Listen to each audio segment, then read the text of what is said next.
This procedure begins by lining single-cell zebrafish embryos into a microinjection plate.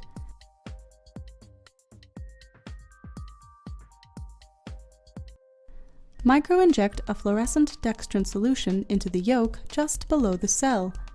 Injected embryos are your transplant donors. Decorionate donor and host embryos and grow to the shield stage.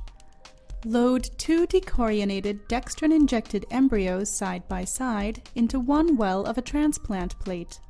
Repeat. Below each donor pair, add one host embryo per well. To target transplanted cells to the future diencephalon of the forebrain, transplant cells from and to the midline, halfway between the animal pole and the shield. Transplant cells from the donor gastrula into the host gastrula. Grow to 30 hours, fix, perform immunocytochemistry if necessary, mount, and image. Alternatively, mount the host live and conduct time-lapse imaging.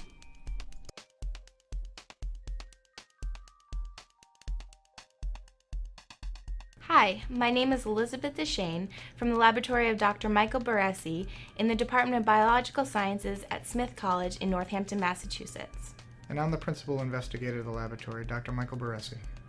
Today, we will show you how to create chimeric embryos by conducting gastrula-stage cell transplantations using the Zebrafish model system. We use this procedure in my laboratory to study the function of specific genes on the development of forebrain commissures, as well as the process of axon-glial interactions during commissure formation. So let's get started.